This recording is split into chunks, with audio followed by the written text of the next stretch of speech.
I stood in the kitchen, the chef's knife in my hand falling onto the cutting board in a steady rhythm, slicing the crisp green cucumber into uniform, thin pieces. The evening sun streamed in through the window, casting a warm golden glow on the countertop. Thump, thump, thump. The sound of the knife hitting the board was especially clear in the quiet kitchen. 3 years ago, after Arthur passed away, I moved in with my son, Julian. Leo had just been born, and Clara's maternity leave was ending.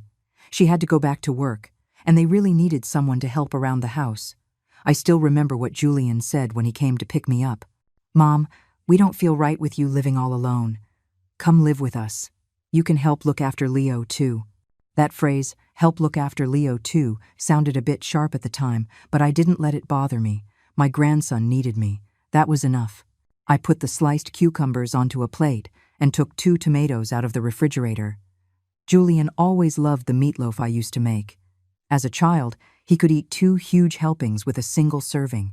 Thinking of my son, the corners of my mouth turned up in a smile. Even though he was now a successful department manager, in my eyes, he would always be that chubby little boy with 2 dimples when he smiled. "Grandma, Grandma," a tender, childish voice called from the living room, accompanied by the pitter-patter of tiny feet. My little Leo ran into the kitchen and threw his arms around my leg. "Whoa there, my little treasure, slow down," I said, quickly putting down the knife, wiping my hands, and bending down to pick him up. 3-year-old Leo was heavy in my arms, his round eyes just like his father's when he was a boy. "Grandma, look!" Leo held up a colorful drawing, covered in a few crooked lines and shapes. "What is this?" "Let Grandma guess," I said, pretending to think. "Is it a car?" "No," Leo giggled. "It's a big dinosaur." "Wow, so it's a big dinosaur. You drew it so well," I said, kissing his little cheek. "How about we show it to Daddy when he gets home?" "When is Daddy coming home?" he asked. I looked up at the clock on the wall. It was already 6:20. Soon. Daddy's on his way home from work. Just as I said that, we heard the sound of the front door unlocking. Leo slipped out of my arms and shot towards the door like a little cannonball. "Daddy!" I followed him to the entryway and saw Julian bending down to pick up Leo, his face tired but wearing a happy smile. My son was dressed in a sharp suit, his tie slightly loosened, and fine lines had started to appear at the corners of his eyes. Time really flies. "Mom," Julian nodded at me, hoisting Leo onto his shoulders. "There was some great news at the office today." "What good news?" I asked, taking his briefcase. I could smell a faint scent of sweat. He got that from his father, always sweating easily. Julian's eyes lit up, his voice an octave higher. "I got promoted." "To department manager? Really?" I clapped my hands in delight. "That's wonderful. I knew my son was capable. Hold on, Mom will add a couple more dishes. We have to celebrate properly." I turned to go back to the kitchen, but Julian stopped me. "No need, Mom. I've already booked a private room at the Oak Room. I'm treating my department colleagues to dinner. Clara is coming straight from the mall over there. I just came back to change my clothes. And then I'm leaving." My hand froze in midair. I slowly turned around. "Oh, that's very nice. You young people go celebrate. I'll just stay home and watch Leo." Julian didn't seem to notice my disappointment. Loosening his tie, he said, "We're taking Leo too. My in-laws are already waiting there." My heart suddenly sank. "Your in-laws?" The words left my mouth before I realized he meant Clara's parents. "Yeah, Clara said the whole family has to be there for such a happy occasion," Julian said, draping his suit jacket over the back of the sofa. "Mom, don't trouble yourself. There are leftovers in the fridge. You can just heat them up and eat." I nodded, forcing a smile. "Okay, you all go have a good time." Julian quickly took a shower, changed his clothes, and left with Leo in his arms. After the sound of the door closing, the only thing left in the kitchen was the gurgling of the soup simmering on the stove. I slowly walked back into the kitchen, turned off the heat, and looked at the ingredients I had prepared. Suddenly, I had no appetite to cook. The Oak Room was a high-end restaurant Clara's parents went to often. Arthur and I had only been to places like that a few times in our entire lives. "Forget it," I muttered to myself. "I'm too old to get used to that fancy food anyway." I wrapped the cucumber and tomatoes in plastic wrap and put them back in the refrigerator. In the freezer, there was still half a dish of leftover meatloaf from yesterday and a bowl of rice. That was enough dinner for one person. Just as the microwave beeped, my phone rang. It was a text from Clara. "Mom, remember to eat the leftovers in the kitchen fridge. Don't let them go to waste." I was about to reply when another message came in. It was a photo. In a luxurious private room, Julian stood in the middle, holding a glass of wine. Clara and her parents sat on either side of him. Leo was on his maternal grandfather's lap, and everyone at the table was beaming. In the corner of the photo, I could even see Julian's sister and brother-in-law. So, the entire family was there. I was the only one missing. My finger hovered over the screen for a moment before I finally replied with a single word. "Okay." I placed my phone face down on the dining table, the plastic case making a crisp clicking sound against the glass. The leftover meatloaf in the microwave gave off a rich, savory aroma, but I had suddenly lost my appetite. The clock in the living room pointed to 7:30, and it was completely dark outside. I mechanically carried my food to the coffee table and turned on the television. The local evening news was on, the anchorwoman's bright red lips opening and closing. I didn't hear a single word. My fingers, as if with a mind of their own, unlocked my phone and opened the photo album, scrolling to pictures from 3 years ago. It was the first New Year's after Arthur passed away. Our whole family took a group photo at the portrait studio near our building. Julian stood in the middle, with me on his left and Clara on his right. Leo was surrounded by the three of us, sitting on a small stool in the front row. Back then, I was still a part of the family portrait. A burst of laughter from the television pulled me back to reality. A family sitcom was playing on the screen. The actors were gathered around a dining table, talking and laughing. I turned off the TV, and the room instantly fell silent, save for the occasional hum of the refrigerator's compressor. Getting up, I walked towards Julian's bedroom, or I should say, their master bedroom now. The door was unlocked. I pushed it open gently, and my eyes were met with a huge wedding photo hanging on the wall above the bed. Clara was in a pure white wedding gown, and Julian was in a black suit. They were smiling radiantly in the picture. I remember that wedding dress was custom-made. It cost nearly $3,000, which was half of Arthur's and my annual pension. The vanity was covered with bottles and jars. I recognized a few as the expensive skincare products Julian had given Clara for her last birthday. Next to it was an exquisite jewelry box filled with gold pieces, most of which Arthur and I had given them over the years. In the most prominent spot was a diamond necklace that Julian had bought for their 5th wedding anniversary last year. I gently closed the door and turned to Leo's room. The children's room was a riot of color, with cartoon stickers on the walls and toys piled in the corner. I picked up the teddy bear from his bedside. I had sewn it myself when Leo was born. It was a little worn now, but Leo always had to hug it to sleep. "At least Leo still needs me," I murmured, putting the bear back in its place. Back in the living room, my gaze fell on the family photo albums on the bookshelf. I took down the most recent one. A thin layer of dust had settled on the cover. I opened the first page. It was a black and white photo of Julian at 1 month old, a tiny thing wrapped in a swaddle. My own young face was beaming with the joy of new motherhood. Flipping through, there was Julian's first day of kindergarten, clinging to my shirt and refusing to let go. At his elementary school graduation, he wore a big red corsage and recited a poem on stage.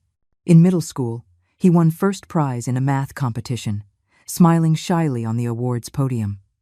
The day his college acceptance letter arrived, the whole family set off firecrackers in the yard to celebrate. Every single photo documented the little things and the big things I had done for my son. To get him into a good school district, Arthur and I scrimped and saved to buy that house. To pay for his tutoring, I didn't buy any new clothes for 3 years straight. The year he took the SATs, I woke up at 4 o'clock every morning to make him soup to keep his strength up. My phone suddenly rang, jolting me out of my memories. The screen showed Carol, an old neighbor and one of the few old friends I still kept in touch with. "Hello, Eleanor? Have you eaten?" Carol's loud voice came through the receiver. Yes, I've eaten. How about you?" I tried to make my voice sound normal. "I just finished. I was bored, so I thought I'd give you a call," Carol said, then paused. Oh, by the way, I heard your Julian got a promotion. Clara ran into me in the neighborhood today. She was so happy, said they'll finally be able to get a bigger house now. My fingers unconsciously tightened on the edge of the photo album. A bigger house? Yeah, Clara said they've got their eye on that new development on the east side, those townhouses called Willow Creek Estates. Carol's voice was filled with envy. Your Julian is so successful. A sharp pain shot through my stomach. Julian had never mentioned anything to me about moving. Eleanor, are you there? Ah, yes, I'm listening, I managed to reply. It's not set in stone yet. You know how Clara likes to talk ahead of things. True, Carol said, changing the subject. By the way, when are you coming back to the old house for a visit? The community is registering for demolition notices, and it looks like your building is within the scope. Demolition? I was completely stunned. Since when? Just in the last couple of weeks. The notices are all posted. The compensation plan looks pretty good, too. Carol's tone became puzzled. What? Julian didn't tell you. I took a deep breath. He might have. My memory isn't so good lately. After a few more pleasantries, I hung up, my hands trembling uncontrollably. Demolition? A new house? These were huge things. And I, his mother, was hearing about them from someone else. I walked out onto the balcony. The early summer night breeze was slightly cool. In the distance, the city's neon lights flickered, the silhouettes of skyscrapers faint in the darkness. Julian and the others were probably at the Oak Room right now, glasses clinking, celebrating. Were Clara's parents bragging about their businessman's son-in-law again? Was Julian's sister introducing Clara to her circle of wealthy friends? And me? I was only fit to eat leftovers at home, not even told about something as major as the demolition of my own home. Back inside, I opened the album again, stopping on the night of Julian's college graduation. In the photo, he wore a cap and gown, his arms around Arthur's and my shoulders. The three of us were smiling so brightly under the sunday. Back then, I was still an important person in his life. My finger traced Julian's young face in the picture, and a tear fell uncontrollably onto the album. I hastily wiped it away, but more followed. Oh, Arthur, I whispered to my husband's gentle, smiling face in the photo. Our son is all grown up. He doesn't need me anymore. I closed the album and went to the bathroom to wash my face. The woman in the mirror had red, swollen eyes, and the wrinkles seemed deeper than last year. 68 years old. At an age when others were enjoying their grandchildren, I was feeling more and more out of place. Back in my bedroom, I opened the closet, my eyes falling on a small suitcase in the corner. It was the one Arthur used during his last hospital stay, filled with his clothes and daily necessities. When he was discharged, the suitcase was empty. Most of his things were left at the hospital or thrown away. I pulled out the suitcase and dusted it off. The wheels were a bit stuck, but it still worked. I opened it. A faint smell of disinfectant still lingered inside. Just for a few days, I told myself, and began packing a few changes of clothes and some toiletries. I'll go stay with Helen for a few days, just to clear my head. Helen was a former colleague of mine. Her husband had passed away early, and she lived alone in an old apartment complex on the north side of the city. We talked on the phone occasionally, and she always told me to come and stay with her for a few days when I had the time. After packing, I sat on the edge of the bed and wrote a note. I'm going to stay at Helen's for a few days. Don't worry about me. I thought for a moment and added, there's some mac and cheese in the fridge. Leo likes it. I stuck the note on the refrigerator and took one last look around the house I had lived in for 3 years. The living room I cleaned every day, the kitchen where I carefully prepared every meal, the small table and chairs where Leo scribbled his drawings. I had given so much, yet I felt like an invisible person. The moment I closed the door, I heard something inside me break. As the elevator descended, I gripped the handle of the suitcase tightly, as if it were the only thing I could hold on to. As I walked out of the building's main entrance, the security guard, Mike, looked at my suitcase curiously. Mrs. Eleanor, heading out so late? Yes, going to stay with an old friend for a few days. I managed to smile. Take care now. Be safe. Mike waved warmly. I nodded and dragged my suitcase towards the bus stop. The last bus had already left, so I had to hail a taxi. Where to? the driver asked. I gave him Helen's address, and then leaned back against the seat, closing my eyes. The car drove into the night, the distance from home growing farther and farther. My phone vibrated. It was a message from Clara. "Mom, where did you put Leo's formula? We're almost home." I looked at the screen and didn't reply. Let Julian find it himself. He should remember a little of how I took care of him when he was a child. The taxi stopped at a red light. Outside the window, a family of 3 was crossing the street. The young parents held their little girl's hands between them. They said something, and all 3 of them laughed. My vision blurred again. Once upon a time, Arthur and I held Julian's hand just like that, thinking that such happiness would last forever. "We're here," the driver's voice pulled me back to the present. After paying the fare, I stood downstairs from Helen's apartment, suddenly hesitant. Was it appropriate to disturb her so late? Would she think I was strange? While I was hesitating, my phone rang again. This time it was Julian. "Mom, where did you go?" "Leo has been crying for his grandma." I took a deep breath and replied, "I'm at Helen's for a few days. You two take good care of Leo." After sending the message, I turned off my phone. Tonight, just for once, I would be selfish. Dragging my suitcase upstairs, I stood in front of Helen's door and rang the doorbell. In the few seconds I waited for the door to open, I suddenly realized this was the first decision I had made for myself in 3 years. When Helen opened the door, her eyes widened like saucers. "Eleanor, my goodness, what is all this? Can I stay for a few days?" My voice was hoarser than I expected. Helen immediately pulled me inside and took my suitcase. "What happened? Is it Julian and his family?" "It's nothing. I just wanted to get some fresh air." I forced a smile, but the muscles on my face felt stiff and disobedient. Helen's apartment was small, a 1-bedroom, but it was neat and tidy. A photo of her and her late husband hung on the wall. A few green plants sat by the television.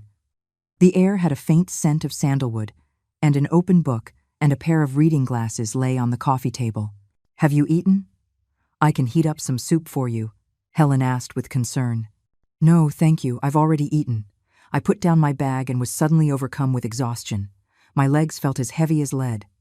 Helen, sensing my condition, didn't press further. "Then you go take a hot shower first. I'll make up the bed for you." The sofa pulls out into a bed. It's very comfortable. As the hot water washed over my body, I realized I had been trembling the whole time. The steam fogged up the bathroom mirror, blurring my vision along with it. For 3 years, this was the first time I had showered in a bathroom without Leo's noisy interruptions, without rushing out to see if he had fallen or bumped into something. Wearing the clean pajamas Helen had prepared for me, I walked out of the bathroom to find she had already made the sofa bed. A glass of warm milk sat on the bedside table. "Drink some milk. It'll help you sleep," Helen said, patting my shoulder. "Whatever it is, we can talk about it tomorrow. For tonight, just get a good rest." I nodded gratefully, drank the milk, and snuggled into the soft blankets. Helen turned off the living room light, leaving only a small nightlight on. My body was extremely tired, but my mind was wide awake. I stared at the ceiling, listening to the sound of cars occasionally passing outside, my thoughts racing. Had Julian and his family gotten home? What would they think when they saw my note? Was Leo crying? Did they find the mac and cheese in the fridge? My phone was still off. I didn't dare turn it on. I was afraid of seeing Julian's questioning texts, and I was afraid I would soften. After Arthur passed, Julian became my entire emotional support. Now, even tears welled up again. I quietly wiped them away, not wanting Helen in the next room to hear. The pillow smelled of sunshine. Helen must have aired it out today. This small, considerate gesture made the feeling of being neglected at home even more acute. I don't know when I finally fell asleep, but I dreamed of Arthur standing in the distance, waving at me. I wanted to run to him, but a small hand held me back. It was Leo. He was crying, "Grandma, don't go." I was torn. The morning sun shone through the curtains onto my face. I opened my eyes, momentarily disoriented, until I saw the familiar furnishings of Helen's home and remembered the events of last night. Helen was already up. The smell of frying eggs wafted from the kitchen. I sat up and noticed an extra blanket covering me. Helen must have added it during the night. "You're awake," Helen said, carrying breakfast out from the kitchen. "Fried eggs, oatmeal, and some pickles I made. Just something simple." I thanked her and sat down at the small dining table. The breakfast was simple, but it reminded me of the days before I retired, eating with Helen in the company cafeteria. Life was busy then, but at least I had my own life. "Now, can you tell me what happened?" Helen sat down across from me and asked softly. I stirred the oatmeal in my bowl and told her everything that had happened yesterday. Julian's promotion celebration that I wasn't invited to, Clara's text telling me to eat the leftovers, and hearing about the demolition and moving plans from Carol. Helen's brow furrowed deeper and deeper. "That's just too much. Not telling you about something as big as the demolition. What I want to know most right now is what's really going on with the old house," I said, putting down my chopsticks. "Julian probably thought I didn't care about these things, so he didn't mention it." "Well, that's easy enough to find out. I'll go with you to the old building to take a look." Helen stood up decisively. "The notice must be posted on the community bulletin board." After breakfast, we took a bus to the old neighborhood where I used to live. Along the way, the scenery outside the window grew more and more familiar. The grocery store Arthur and I used to frequent, the kindergarten Julian attended, the park where our family used to walk on weekends. I hadn't been back in 3 years. Not much had changed, it was just a bit older. Walking through the community gate, my heart began to beat faster. This was the sycamore tree Julian had crashed into while learning to ride his bike. That was the stone bench where Arthur loved to sit and cool off in the summer. A few old neighbors were gathered in front of the bulletin board. When they saw me, they greeted me with surprise. "Eleanor, long time no see." After some small talk, I looked at the bulletin board. Sure enough, a conspicuous notice of intent for demolition was posted right in the middle. It clearly stated that our building was within the demolition scope and required homeowners to register with the community office within 2 weeks. "Your Julian came by last week," said Mr. Robert, who lived across the hall from me. "He brought a stack of documents and talked to the community office people for a long time." A tightness grew in my chest. "What did he say?" "I'm not sure about the details." Seemed like he was asking about the compensation money. Mr. Robert shook his head. "Your place is large. The compensation should be quite a lot." Helen gently squeezed my hand. "Do you want to go ask at the community office?" The community office was right in the center of the complex. The staff member, Sarah, was an enthusiastic young woman who had often helped Arthur with his pension matters. "Mrs. Eleanor," Sarah stood up in surprise. "I haven't seen you in so long." I managed a smile and got straight to the point. "Sarah, I'd like to ask about the demolition of our building." Sarah flipped through a registration book. "Building 3, Unit 2, 502. The homeowner is Arthur Chen. Your son was here last week. He submitted copies of the property deed and IDs. The preliminary compensation estimate is around $300,000. $300,000? The number made my vision go dark. After Arthur passed, the house was naturally inherited by both Julian and me. Although I had been living there, his name was indeed on the deed. "So, what's the status now?" I tried to remain calm. "It's already in the assessment stage," Sarah explained. "Once the assessment results are out and the agreement is signed, the compensation can be disbursed within 3 months. She hesitated for a moment. "Your son said you weren't in good health and that he was fully authorized to handle everything. Is there a problem?" "A huge problem." I fought back my anger. "No, I just came to find out." Walking out of the community office, my legs felt weak. I had to lean against the wall to stand. Helen looked at me with concern. "Eleanor, are you okay?" "They're handling the demolition behind my back." My voice trembled. $300,000 in compensation. What does Julian plan to do with it? Buy a townhouse for Clara? "Let's not jump to conclusions," Helen advised. "Maybe Julian wanted to give you a surprise." I gave a bitter laugh. What kind of surprise needs to be kept from me? Standing in front of the old house I had lived in for over 20 years, I took out my key. I had never removed this key from my keyring. I inserted it into the lock, turned it, and the door opened. A musty smell hit me. The furniture was all covered in white cloths, and a thin layer of dust had accumulated on the floor. Sunlight streamed through the gaps in the curtains, illuminating the floating dust particles in the air. My footsteps left clear prints on the wooden floor.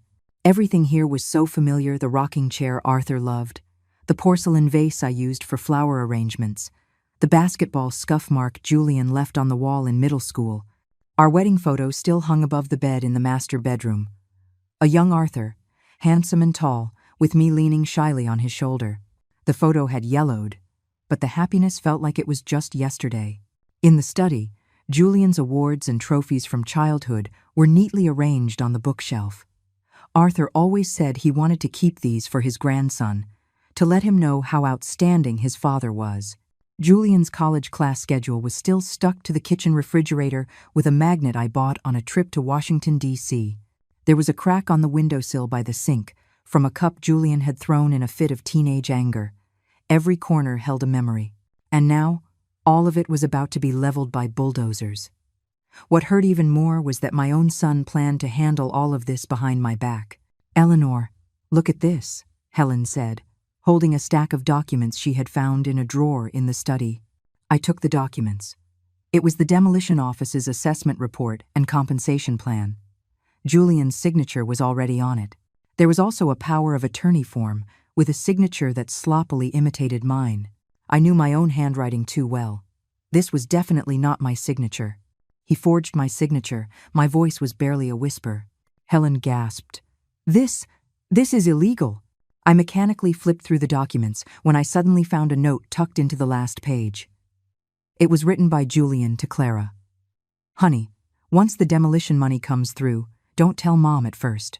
We'll bring her over to live with us after we buy the townhouse, so she doesn't worry about the money. I've already designed the basement as her room. It's close to the kitchen, convenient for her to cook." The basement. My room was in the basement. The world started to spin. I collapsed into Arthur's rocking chair. It let out a familiar creak. Once upon a time, Arthur sat here, holding a young Julian and telling him stories. Later, Julian sat here studying for his exams, and later, "Eleanor, what are you going to do?" Helen asked worriedly. I took a deep breath and suddenly made a decision. "I'm going to stay here for a few days." "Here?" Helen looked around, but the utilities should still be on. I stood up and pulled the dust cover off the sofa. "I need time to think, and I need evidence." Helen tried to dissuade me, but seeing the look on my face, she gave up. "Then at least let me help you clean up a bit." We worked together, quickly cleaning the dust from the living room and bedroom. Helen went to the corner store downstairs to buy some daily necessities and food. Meanwhile, I plugged in my phone to charge it and turned it on. Dozens of unread messages and missed calls popped up, mostly from Julian, with a few from Clara. The most recent one was from Julian, sent 10 minutes ago. "Mom, where on earth are you?" Leo cried all night. "We're all so worried about you." I hesitated for a moment, then replied, "I'm at the old house. I want to be alone for a few days. Don't worry." The message had just been sent when the phone rang. It was Julian. "Mom, why did you go to the old house? No one's lived there for so long." "It's not safe." Julian's voice was clearly frantic. "I'm coming to get you right now." "No need," I said calmly. "I want to stay here for a few days to remember my time with your father. But Leo keeps crying for his grandma." Julian played his trump card. My heart did soften for a second, but then I remembered the documents and the note, and it hardened again. "You two are his parents. It's time you learn to take care of your child on your own. I'll be back on the weekend." I hung up and looked at Helen. "Can you do me a favor? I want to consult a lawyer." Helen nodded. "My nephew is a lawyer. He specializes in real estate disputes. I'll call him right now." That afternoon, Helen's nephew, David, came to the old house. He was a young man in his early 30s, wearing gold-rimmed glasses, and he spoke clearly and methodically. After listening to my story and reviewing the documents, David pushed up his glasses. "Mrs. Chen, first of all, forging a signature is illegal. This power of attorney is invalid. Secondly, this house was the joint property of you and your husband. After he passed away, both you and your son are legal heirs, each holding a certain percentage. Any disposal of the property requires the consent of both parties."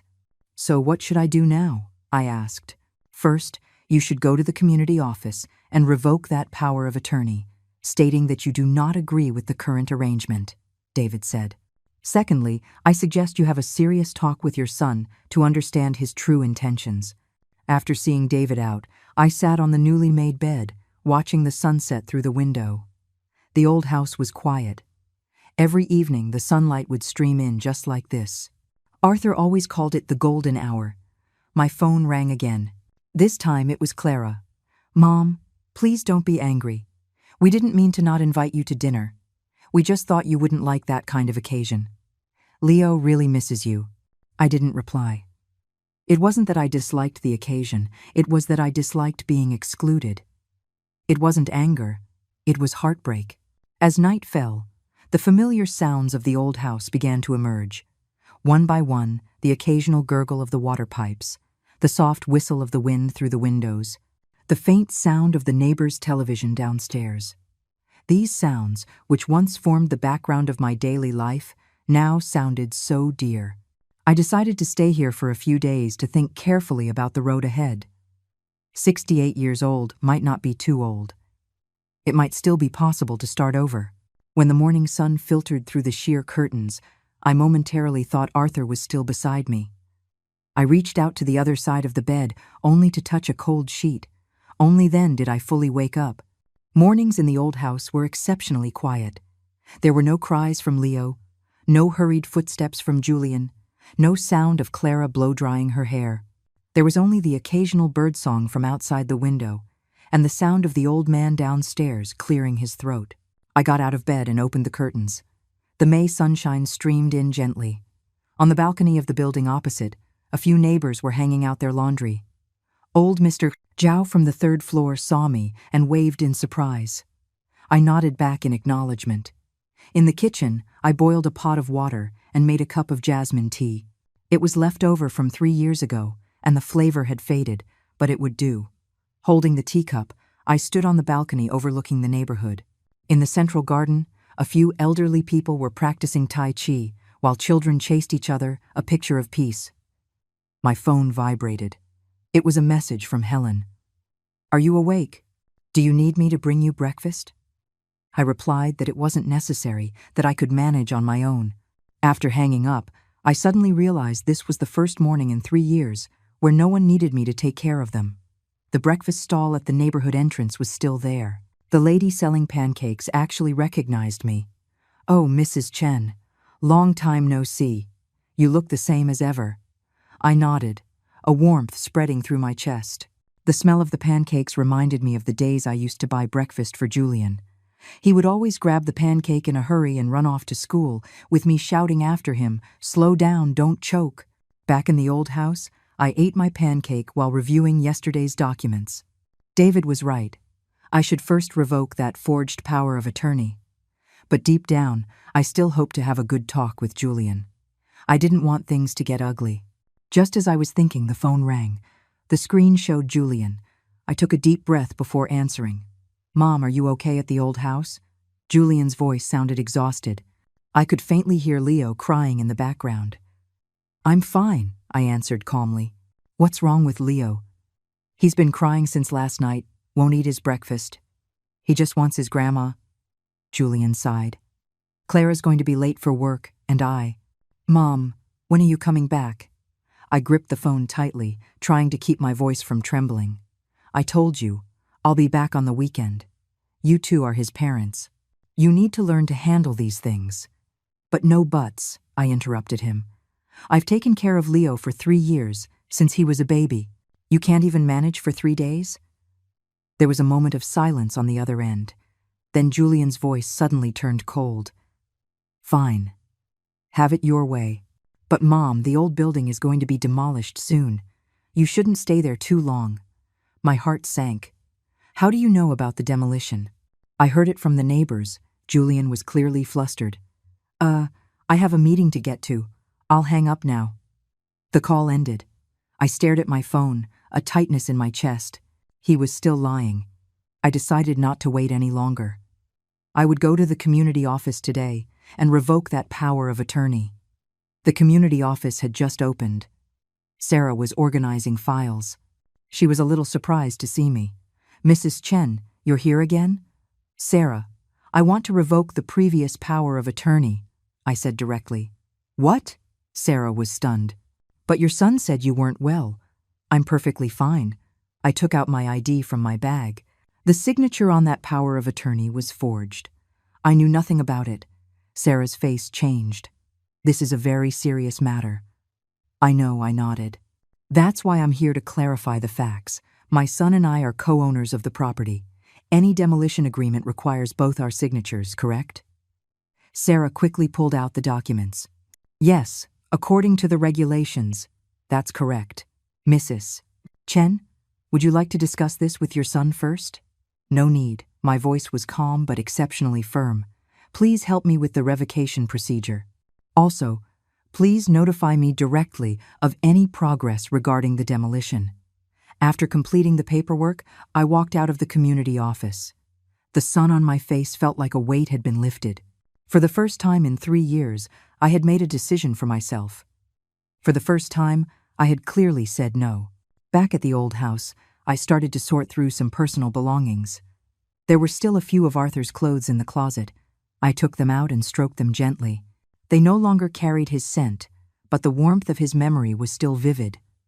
In the bedside table, there was a photo album filled with pictures of Julian from childhood to adulthood.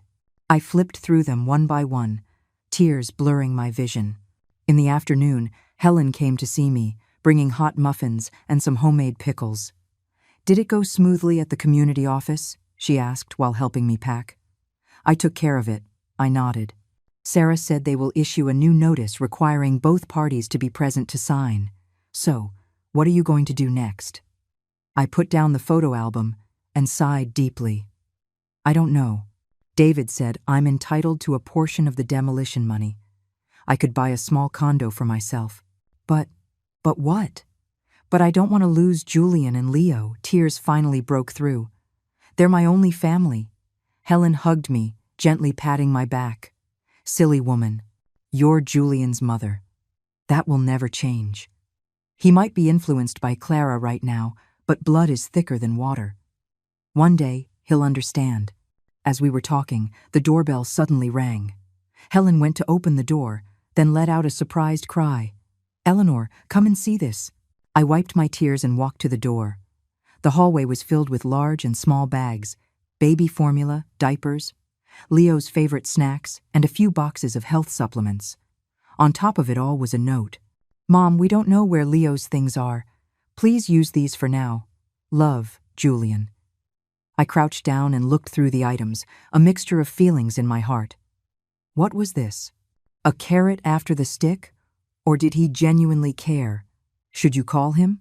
Helen asked. I shook my head. "Let's wait a little longer."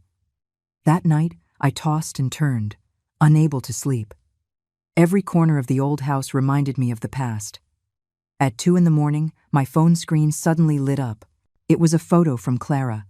Leo's eyes were red and swollen from crying, and he was clutching the little teddy bear I made for him. The caption read, "Leo misses his grandma." My heart felt like it was being pricked by a needle. For 3 years, Leo had slept by my side almost every night. How scared he must be now. I almost grabbed the phone to call Julian, but in the end, I put it down. If they truly cared about my feelings, they wouldn't have forged my signature, wouldn't have planned to put me in the basement, and wouldn't have forgotten only me during a family celebration. On the 3rd morning, I decided to go for a walk. The park near the neighborhood was a place Arthur and I often visited. We would always sit on a bench and have breakfast after our morning exercises. The park hadn't changed much, only the trees were taller. I sat on our familiar bench, watching the morning light on the lake, lost in thought. "Mrs. Chen, is that you?" A gentle male voice came from behind. I turned around to see a spirited, elderly man with white hair and gold-rimmed glasses. He looked familiar. "I'm James Peterson. I used to be an English teacher at the high school. I was a colleague of your husband's," the man introduced himself with a smile. It was then that I remembered. "Mr. Peterson, it's been a long time." Mr. Peterson sat down next to me. "I heard you moved in with your son. What brings you back?" I briefly explained the situation. omitting the unpleasant parts. Mr. Peterson nodded without asking further questions. I live alone now, he said. After retiring, I joined the senior program at the community center. I teach a calligraphy class. Life is quite fulfilling. He took out his phone and showed me some photos of their activities, calligraphy exhibitions, poetry readings, a senior choir. The elderly people in the photos were all smiling, full of life. We have a calligraphy and painting exhibition next week at the Cultural Center, Mr. Peterson said warmly. Would you be interested in coming? Just as I was about to answer, my phone rang. It was Julian. I hesitated, then answered, Mom. Julian's voice was unusually anxious. Leo has a high fever. He keeps calling for Grandma.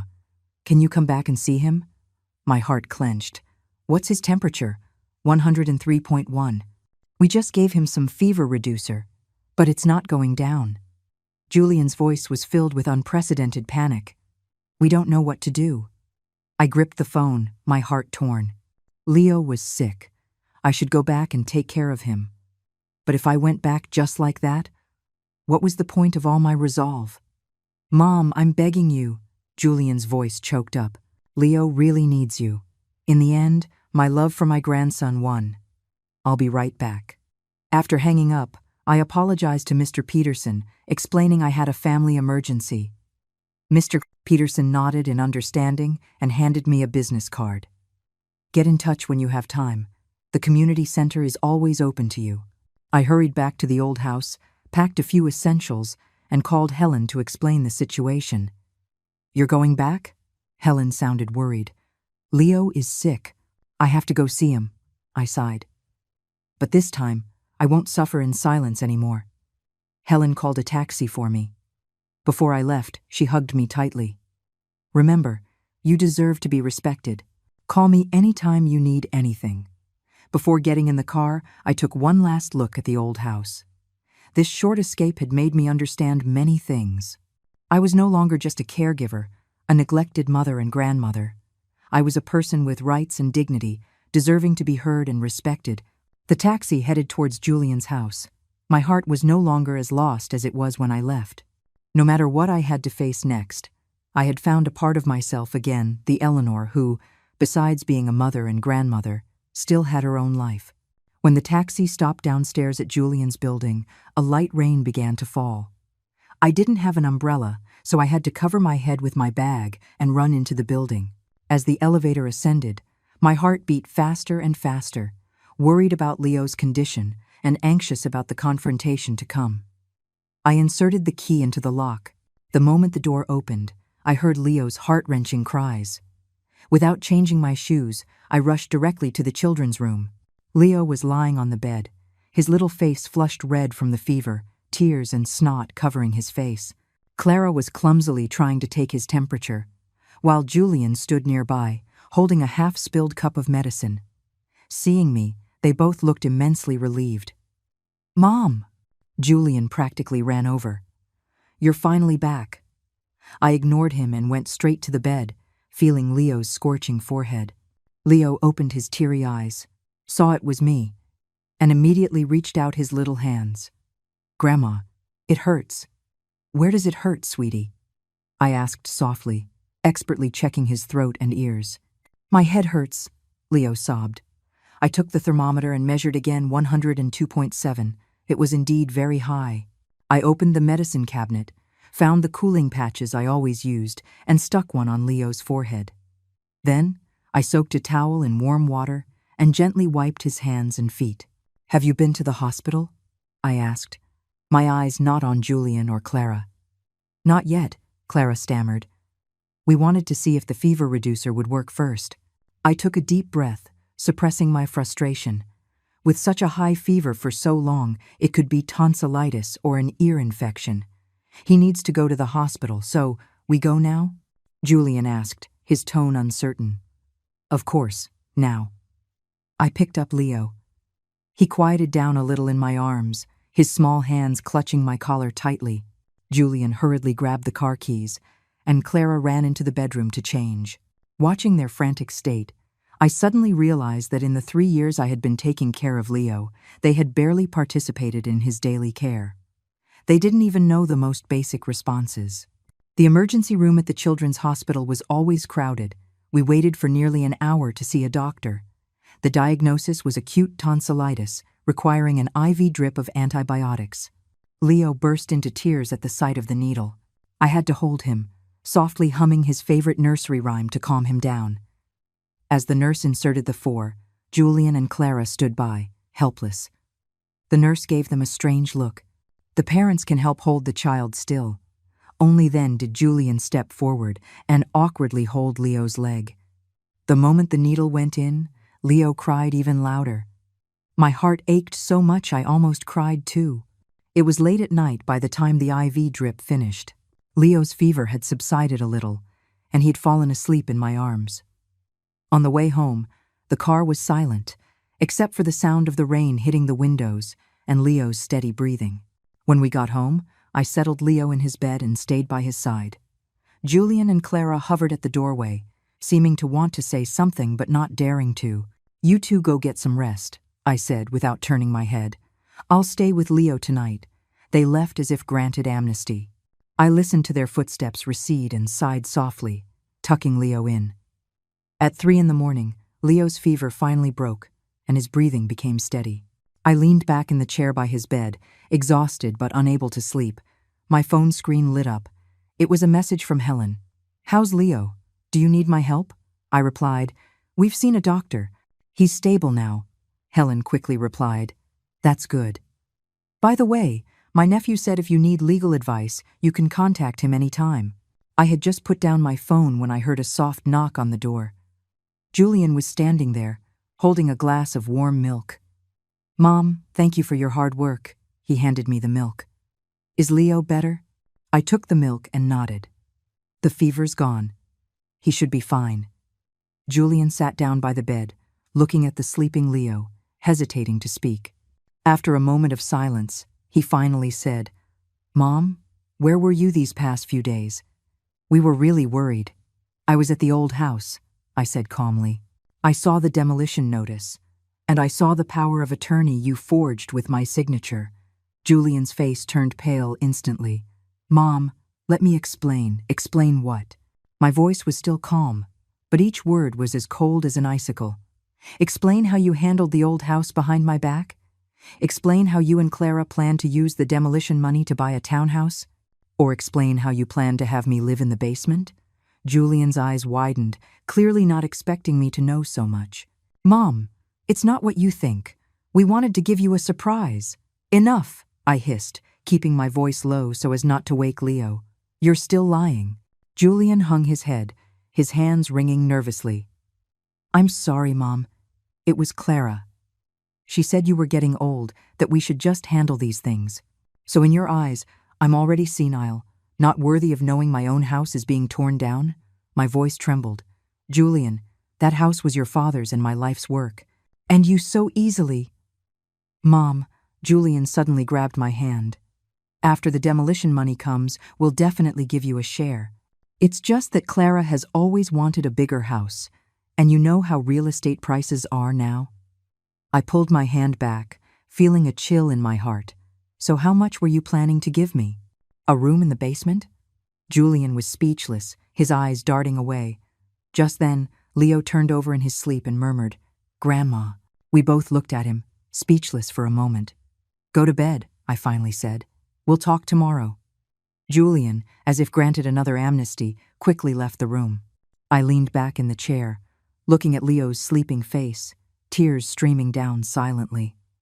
This was the son I had raised. To please his wife, he could deceive his own mother like this. The next morning, Leo's fever was completely gone, and he was in much better spirits. I made him his favorite steamed egg custard, feeding it to him one small spoonful at a time. Clara came out of her room and saw this, her expression complicated. Mom, thank you for last night. I didn't respond, just focused on feeding Leo. Clara stood there awkwardly for a moment, then went to the kitchen to make coffee. Julian came out with dark circles under his eyes, obviously having not slept well all night. He sat across the dining table, wanting to speak but hesitating. Leo happily called out, Daddy, breaking the heavy atmosphere. Daddy, Grandma's back, Leo said, waving his arms. Julian forced a smile. Yes, Grandma's back. Is Leo happy? Happy, Leo answered loudly, then turned to me. Grandma's not leaving. I kissed his cheek. Grandma will always be with Leo. This sentence seemed to relieve Julian. The tense expression on his face softened. But I knew the problems between us were far from resolved. After breakfast, Clara went to work. Julian said he had taken a half-day off to help at home. While Leo was watching cartoons, Julian finally gathered the courage to speak. Mom, about the old house, can we talk properly? I put down the cleaning cloth and sat on the sofa. Go ahead. I'm listening. First, I apologize for handling the demolition behind your back, Julian said, his head bowed like a child who had done wrong. But you have to believe, we never intended to mistreat you. Then why forge my signature? I looked him straight in the eye. Julian avoided my gaze, because Clara said you might not agree to demolishing the old house. After all, there are so many memories. So you just made the decision for me? I shook my head. Julian, I am your mother, not an elderly person whose life you can just arrange. I have the right to know, the right to decide. I was wrong, Mom. Julian's voice was tinged with tears. You can punish me however you want, just please don't be angry with me anymore. Seeing his red-rimmed eyes, my heart softened a bit, but then I remembered the documents and the plan, and it hardened again. I'm going to revoke that power of attorney. I will be personally involved in the demolition process. As for how the compensation money is divided, we need to have a serious talk. Julian nodded repeatedly. Whatever you say, Mom. As long as you don't leave this family, anything is fine. Julian, I interrupted him. I came back because Leo was sick, not because I've forgiven what you've done. We need time to talk properly and rebuild trust. Julian fell silent. After a long while, he said, Mom, you've changed. Yes, I have, I admitted frankly. I've realized that besides being your mother and Leo's grandmother, I am also myself Eleanor. I have my own rights, my own feelings, my own needs. Julian seemed stunned by this, staring at me blankly. Just then, the phone rang. It was Clara. Julian answered and walked out to the balcony to talk. Through the glass door, I saw his expression change from surprise to anger, and finally to resignation. After hanging up, he came back with a grim face. What is it? I asked. Clara. She's not happy that you want to be involved in the compensation distribution, Julian said with difficulty. She says that money is very important for us to buy a house. I took a deep breath. So in her eyes, my rights are less important than your plan to buy a house. Julian didn't answer, but his silence said everything. My heart turned completely cold. Mom, Julian finally spoke, his voice cold and stiff. Have you had enough? Leo has been crying non-stop. Clara's work has been affected, and now you want to interfere with the demolition money. Can't you be a little more considerate of us? I looked at him in shock, unable to believe these words came from the son I had worked so hard to raise. All the grievances, anger, and sadness churned in my chest, but I maintained a calm facade. Julian, I said slowly, legally, I am entitled to a portion of the demolition money from the old house. As for taking care of Leo, I do it out of love, not obligation. Julian's expression stiffened. What do you mean? I looked him straight in the eye.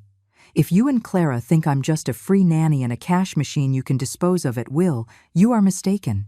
Julian's phone rang again. He glanced at it and irritably rejected the call. Mom, can we please not fight? How much money do you want? Just say it. The words stabbed me like a knife. I stood up, my voice trembling. You think all I want is money? Julian, what I want is respect.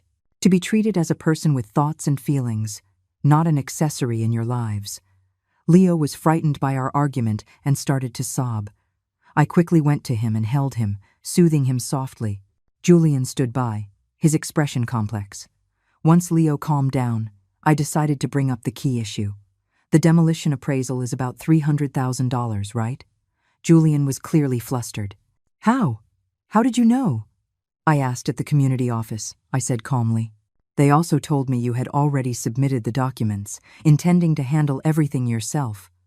Julian's face turned red, then pale. "Mom, we can discuss this properly." "Discuss?" I gave a bitter laugh. "If I hadn't found out, would you have discussed it with me?" Julian was speechless.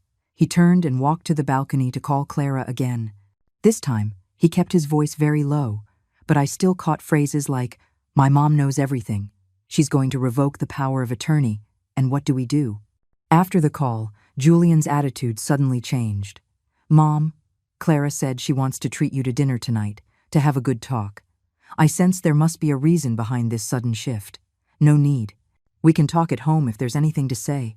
"But Julian," I interrupted him, "since when did we, mother and son, need to be so formal?" He fell silent again. The atmosphere became awkward. Leo seemed to sense it and clung to me tightly. In the afternoon, Clara came home early, carrying a box of exquisite pastries. She put on a smile as soon as she walked in. "Mom, I heard you like the walnut crisps from this place. I bought some especially for you." I thanked her but didn't engage further. Clara awkwardly placed the pastries on the table, then pulled Julian into the bedroom. Before closing the door, I heard her whisper, "We have to appease her." Otherwise the door closed, and I couldn't hear the rest, but it was enough to make my heart sink. As expected, their kindness had an ulterior motive. Clara took the initiative to cook dinner, which was extremely rare. At the dinner table, she kept putting food on my plate, asking about my well-being, but I could see the calculation behind her smile. "Mom," Clara finally got to the point. "I heard you know about the demolition." I nodded and continued eating. "Actually, we wanted to give you a surprise," Clara said sweetly. "We plan to use the demolition money to buy a big house and prepare a large, south-facing room for you." I put down my chopsticks and looked her straight in the eye. "Really? Then why did the note I found in Julian's study say the basement is close to the kitchen, convenient for Mom to cook?" Clara's smile froze on her face. Julian was so shocked he dropped his chopsticks. "Mom, you went through my study?" Julian stammered. "I was looking for Leo's vaccination records the other day," I explained calmly, "and I saw it by accident." After an awkward silence, Clara's expression suddenly changed. "Since you know everything, let's just be direct. We do have an urgent need for the demolition money. Aren't you living here just fine? Why do you have to fight over that bit of money?" "Clara," Julian tried to stop her. "Don't stop me," Clara said shrilly. "Do you know how expensive it is to raise a child now? Do you know how high real estate prices are? We finally have a chance to get a bigger house. As an elder, shouldn't you be supportive?" I looked at this once gentle and lovely daughter-in-law and suddenly felt she was a complete stranger. And my son just sat there, saying nothing. "Clara," I stood up slowly. "First, that's not just your money. Second, respect is mutual. You plan celebrations without inviting me, tell me to eat leftovers, handle my house behind my back, and now you accuse me of fighting for money. Is this how you treat your elders?" Clara wanted to say more, but Leo suddenly started crying. I picked up my grandson and left the dining table. Behind me, I heard Julian and Clara begin to argue in low voices. That night, I slept with Leo in the children's room. In the dead of night, I gently stroked Leo's soft hair, thinking about the future. It was clear that in this family, I had gone from being a family member to a burden and an obstacle. But at 68, did I not have the right to choose? Looking at Leo's sleeping face, I secretly made a decision. It was time to live for myself. Not just for me, but also to show Leo that even at nearly 70, a person could live with dignity. The morning sun filtered through the gap in the curtains. I rose gently, trying not to wake Leo sleeping beside me. After last night's argument, the atmosphere in the house was still tense, but at least Leo's fever was gone, which was a relief. In the kitchen, I put water on to boil for oatmeal, moving as quietly as possible. There weren't many ingredients in the fridge. I found a few mushrooms and some greens, planning to make a light mushroom and vegetable oatmeal. As I chopped the vegetables, my thoughts drifted back to the community center Mr. Peterson had mentioned. Calligraphy. I had been obsessed with it for a while when I was young, but then work and family got in the way. Picking it up again now might be a good choice. By the time the oatmeal was ready, Julian walked into the kitchen, rubbing his eyes. "Mom, You're up so early?" "I'm used to it," I answered briefly, placing a bowl of oatmeal on the table. I made Leo's separately. "We can heat it up when he wakes." Julian sat down, staring blankly at his bowl. I noticed the dark circles under his eyes. He clearly hadn't slept well. "Mom?" he began hesitantly. "About last night. Clara, she—" "No need to explain," I interrupted him. "I understand your desire for a bigger house, but your methods were wrong." Julian lowered his head. "I know I was wrong. Actually, Clara and I had a fight last night. I was a bit surprised but didn't show it, just continued stirring the pot of oatmeal. I told her she shouldn't have treated you like that she shouldn't have handled the demolition behind your back." Julian's voice grew softer. "But she thinks I'm siding with you too much." "And what do you think?" I put down the spoon and looked him in the eye. Julian looked up, his eyes red. "Mom, I don't know what to do." "It's you on one side, and Clara and Leo on the other. I don't want to lose any of you." Seeing his pained expression, my heart softened. It was true. The son caught in the middle had his own difficulties. But understanding didn't mean compromising. "Julian," I sat down across from him. "I'm not asking you to choose between me and Clara. I just want to be treated as a person with thoughts and dignity, not an accessory to be arranged by you." Julian was silent for a moment, then suddenly said, "Mom, you've really changed a lot. Have I? You never used to express your dissatisfaction so directly. You always endured in silence." I gave a bitter smile. "Because I used to think forbearance was love. Now I understand that true love requires mutual respect." Julian nodded thoughtfully, then as if making a great resolution, "Mom, you're right about the demolition money. It should be divided fairly. I'll talk to Clara again." I patted his hand. "Let's eat breakfast first. The oatmeal is getting cold." After breakfast, Julian went to work. Clara took the day off. Whether to genuinely spend time with Leo or to keep an eye on me, I didn't know. She stayed in her bedroom until after I put Leo down for his nap. "Mom." She stood at the kitchen doorway, her tone much softer than last night. "Can we talk?" I dried my hands and gestured for her to sit. "Go ahead." Clara wrung her hands. "About yesterday, my attitude was bad. I apologize." I didn't respond immediately, waiting for her to continue. "Julian and I discussed it," Clara continued, her eyes avoiding mine. "The demolition money. We agree you should have a part of it." "How much?" I asked directly. Clara was clearly not expecting such a direct question. She was stunned for a moment. "Well, we were thinking. 20%? How does that sound?" $80,000. I quickly calculated in my head. The market value of the old house was at least $300,000.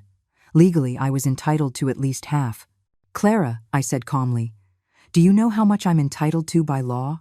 Her expression froze. "Mom, we're family. Why do we have to be so calculative?"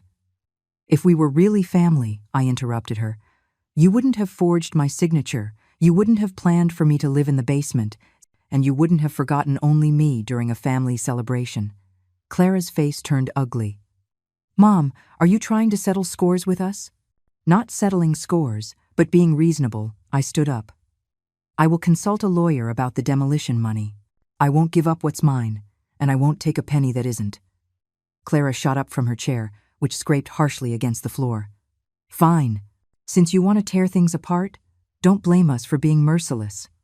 With that, she stormed back to her bedroom and slammed the door. I sighed, knowing the temporary peace was broken again. But strangely, I didn't feel the panic or self-blame I used to. Instead, I felt a sense of relief. At least we didn't have to pretend to be a happy family anymore. In the afternoon, while Clara took Leo downstairs to play, I called Mr. Peterson to ask about the calligraphy class at the community center. "Mrs. Chen," Mr. Peterson's voice was full of surprise. "I was just about to contact you. The calligraphy class starts tomorrow at 2 in the afternoon. Are you interested in trying it out?" "I'd like to try," I said, "but I might not be able to make it on time every week." "No problem, mister," Peterson said warmly. "We're very flexible here.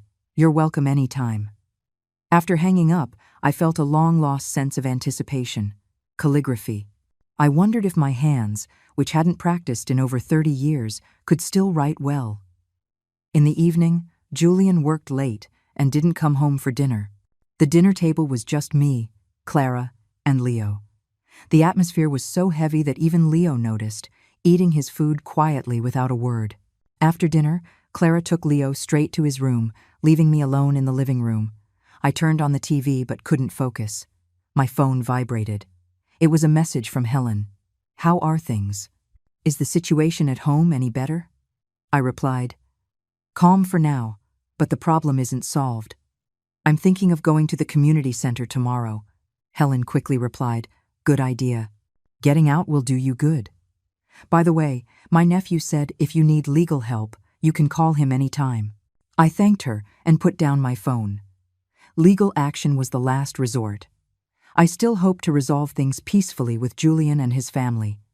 The next morning, Julian was home for breakfast for a change. Clara was still asleep. I made his favorite biscuits. "Mom," Julian said, taking a bite, "do you have any plans today?" "I'm thinking of going to the community center this afternoon," I told him truthfully. "Mr. Peterson invited me to join the calligraphy class." Julian was clearly surprised. "A calligraphy class? Since when were you interested in calligraphy?" "I loved it when I was young, but then I got busy with work and family and had to put it aside." I poured him a glass of orange juice. "Now that I have time, I want to pick it up again." Julian nodded thoughtfully. "That's great. You should have some hobbies of your own." I sensed a change in his attitude.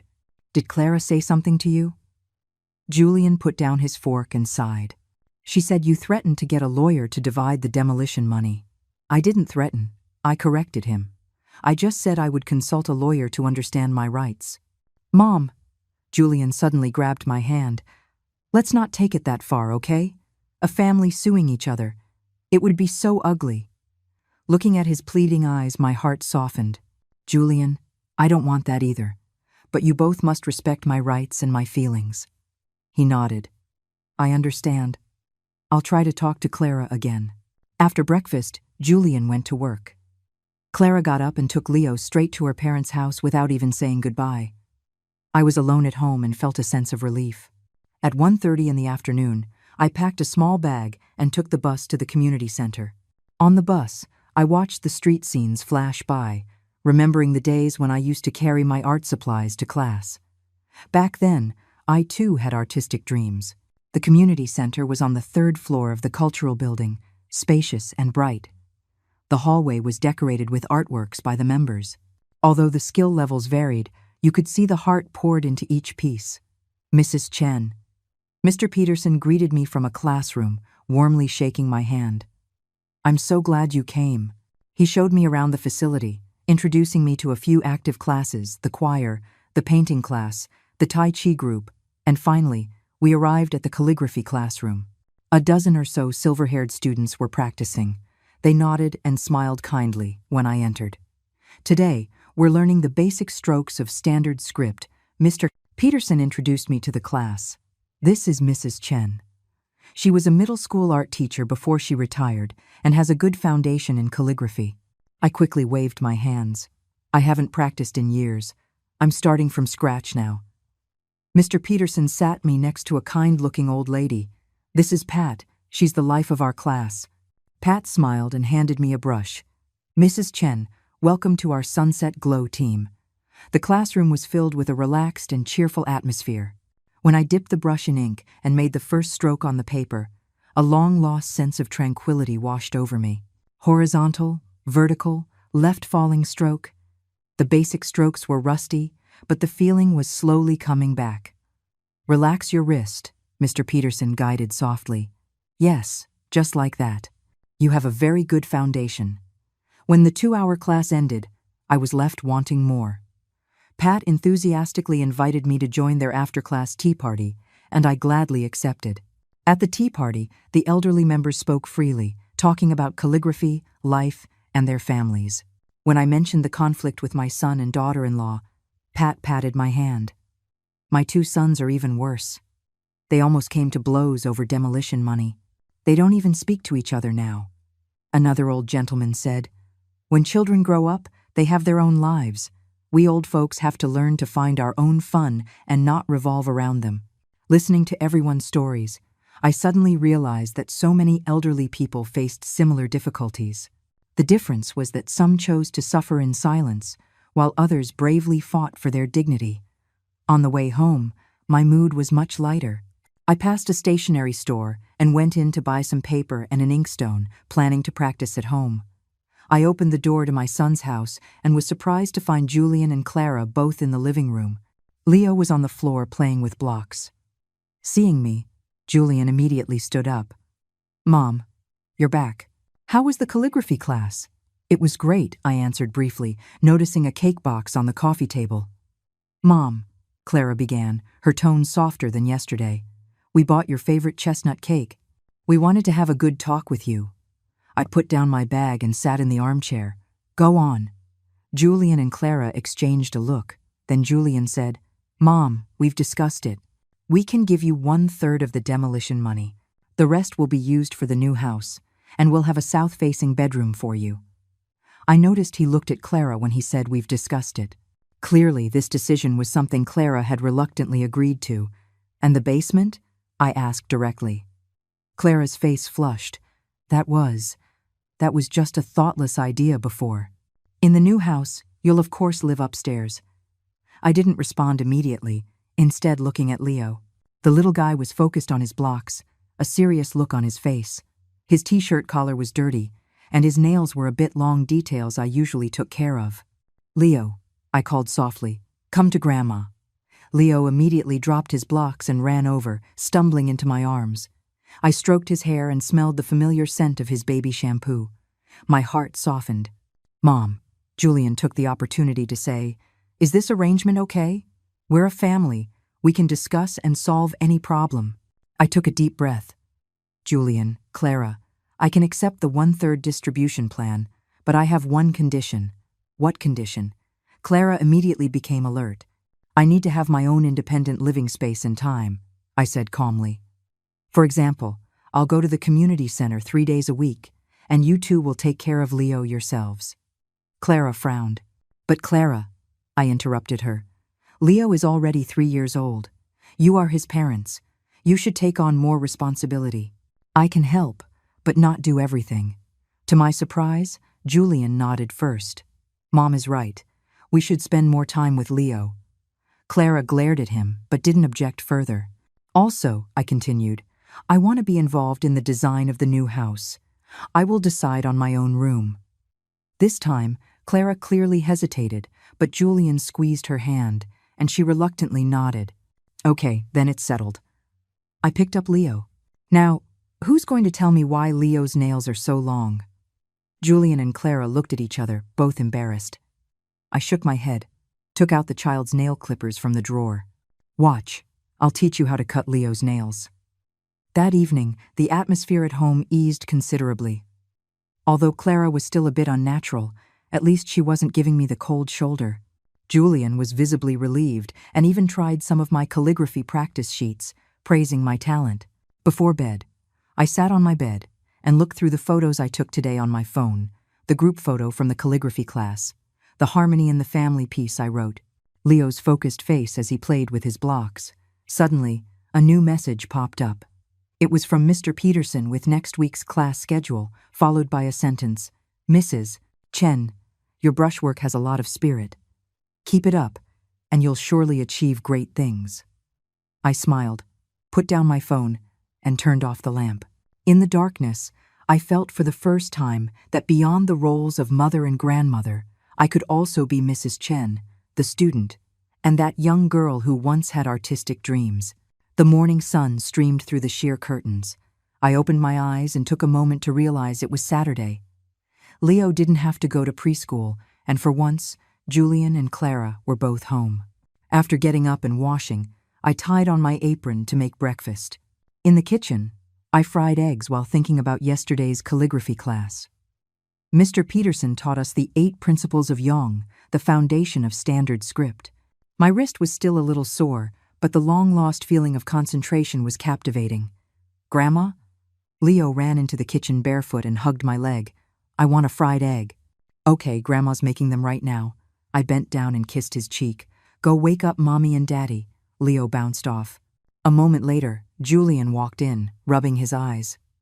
Mom, you're cooking so early? I'm used to it. I placed the fried eggs on a plate. Is Clara still sleeping? Julian poured himself a glass of water. Mom, are you going to the community center again today? This afternoon, I said, wiping my hands. I'll play with Leo this morning. Julian nodded, then suddenly lowered his voice. Mom, about the demolition money, Clara and I talked a few more times. Her attitude has softened a lot. You don't have to worry too much. I was surprised he would bring this up. She agreed to the 1/3 split. Yes, Julian hesitated. But Mom, do you really need that much money? I mean, you live with us. You don't have to worry about food or expenses. I put down the spatula and looked him straight in the eye. Julian, that money isn't just money. It's your father's and my life savings.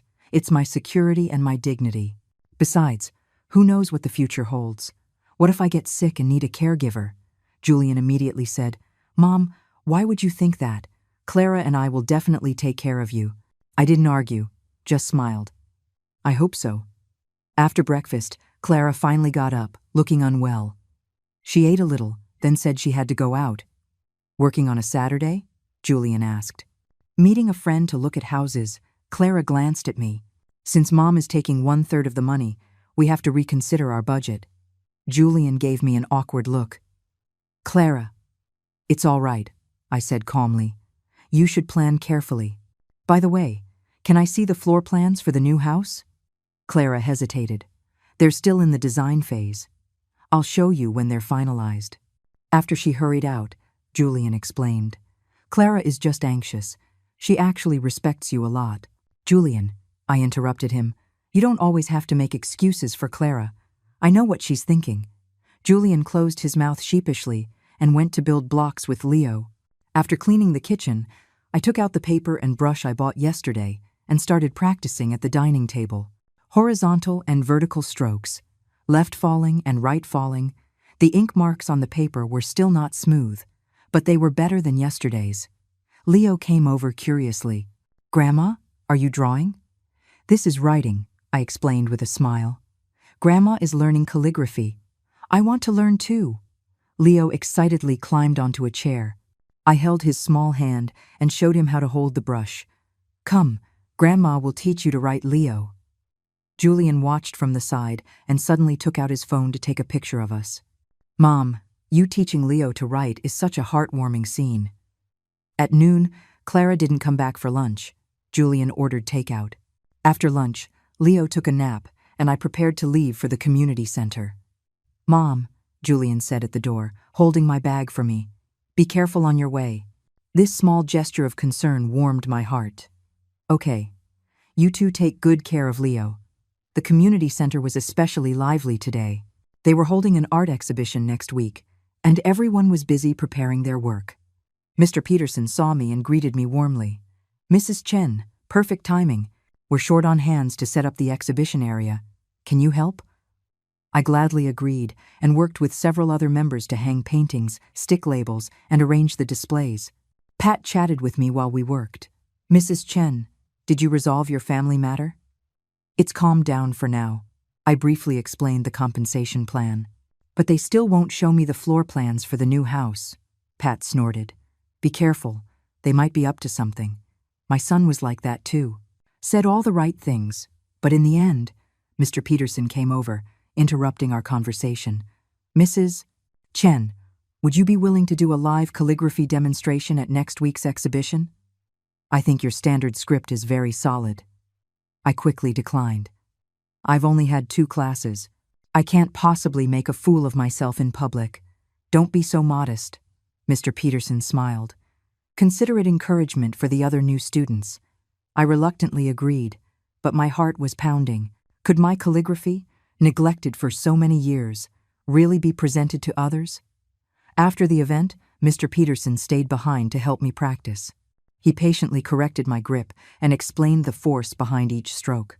Before I knew it, the lights outside had come on. It's so late. I looked at my watch and hurriedly packed my things. I have to get home. Leo will be looking for me. Mr. Peterson helped me roll up my practice sheets. Mrs. Chen, you're improving very quickly. Next week's demonstration will be no problem. On the bus home, I felt a long-lost sense of accomplishment, not from taking care of my grandson or making a delicious meal, but from completing something unrelated to my identity as a mother or grandmother. I pushed open the door and was surprised to find the living room dark. Only a sliver of light came from the study. I fumbled for the light switch and found takeout boxes on the dining table and Leo's toys scattered on the floor. "Julian," I called out. No answer. The study door was slightly ajar. I walked over, about to knock, when I heard Clara's voice from inside. "We have to find a way to make your mom give up that share of the money. If we have to, we'll threaten to not let her see Leo." My hand froze in midair, my heart suddenly racing. Julian's voice was low and tired. "Clara, don't be like that. Mom has already compromised." "Compromised?" Clara's voice became shrill. "1/3 is still over $100,000. The down payment for that townhouse we like won't be enough. We can choose a smaller one." "Julian!" Clara practically screamed. "Whose side are you on? Your mom's or your wife and son's?" After a moment of silence, Julian said in a low voice, "Of course I'm on your side. But Mom hasn't had it easy." Clara sneered. "She hasn't had it easy? What's she going to do with all that money by herself? Isn't it enough that we're taking care of her in her old age?" My hand started to shake. I had to lean against the wall to stay upright. This was the son I had worked so hard to raise. This was the daughter-in-law I had treated like my own daughter. All right, Julian's compromising voice came. "I'll talk to Mom again. By the way, did you put away the floor plans for the new house? Don't let Mom see them." "Of course," Clara said smugly. "I locked them in my office drawer. The basement has been changed to a storage room. If she asks, we'll just say the designer recommended that elderly people live on the first floor." I couldn't listen anymore. I turned to leave, but accidentally bumped into the umbrella stand by the door. With a loud clatter, the conversation in the study stopped abruptly. "Who's there?" Julian asked warily. The door was yanked open. Julian and Clara stood there, looking at me with shock. The air seemed to freeze. The three of us stared at each other, no one speaking. "Mom, when did you get back?" Julian stammered. "Just now." My voice was surprisingly calm. "I heard you discussing me." Clara's face instantly turned pale. "Mom, let us explain." "No need to explain." I turned and walked towards my room. "I've heard enough." Julian chased after me, grabbing my hand. "Mom, you misunderstood. That's not what we meant." I shook his hand off. "Julian, I'm 68, not 6. I know what I heard." Clara suddenly rushed over, blocking my way. "Since you heard it, let's just be direct. That money is very important to us. Leo's future education, buying a house, getting married, it all costs money. What does an old lady like you need so much money for?" I looked at this once gentle and lovely daughter-in-law and suddenly felt she was a complete stranger. Her eyes glinted with greed and calculation, her mouth twisted in anger. "Clara," I said, word by word, "that was bought with a lifetime of savings from your father-in-law and me. I have the right to decide how to use it. You?" Clara was trembling with anger. "Are you trying to drive us to our deaths?" "Enough." Julian suddenly roared, startling both of us. "Stop it. Mom, you go rest first. We'll talk tomorrow." I walked into my room silently and closed the door. All my strength seemed to drain away. Sitting on the edge of the bed, my hands trembled uncontrollably. My temples throbbed with pain. This was the family I had given everything for. In their eyes, I was just a nuisance, an old woman who should obediently hand over her assets. On the bedside table was a photo of Arthur and me. He was smiling gently in the picture, as if giving me strength. I gently stroked the frame, tears streaming down silently. "Oh, Arthur," I murmured. "How did our son become like this?" The night grew late. The house had long been quiet. I lay in bed, unable to sleep. The scenes from earlier replayed in my mind Clara's hideous face, Julian's cowardice. Suddenly, a severe headache hit me, and a flash of white light blinded me. I tried to sit up but found my right side was unresponsive. My right hand fell limply to the side of the bed. Oh no. I vaguely realized what was happening. I tried to call for help but couldn't form clear words, only muffled groans. My vision started to go dark. In my last moments of consciousness, I saw the door being pushed open and Julian's terrified face appearing in the doorway. Mom! Mom! What's wrong with you? Julian's voice seemed to come from far away. Clara, call an ambulance. I think Mom's having a stroke. Then there was endless darkness. Blinding white light. That was my first perception of the world. Then the smell of disinfectant, the rhythmic beeping of a machine, and the feel of a coarse bedsheet beneath me. I tried to open my eyes, but my eyelids were as heavy as lead. Blood pressure is stable. Right side limb mobility, grade 2. A mild stroke. Requires further observation. A fragmented conversation drifted into my ears. It seemed to be a doctor speaking. Mom, can you hear me? This time it was Julian's voice. Very close. Choked with tears. I mustered all my strength and finally opened my eyes. In my blurry vision, Julian's haggard face slowly came into focus. His eyes were red and swollen, his face unshaven. He looked 10 years older. Water. I managed to squeeze out a word, my throat as dry as if it were on fire. Julian quickly used a cotton swab to moisten my lips. The doctor said not to drink too much. You might choke. Mom, you scared me to death.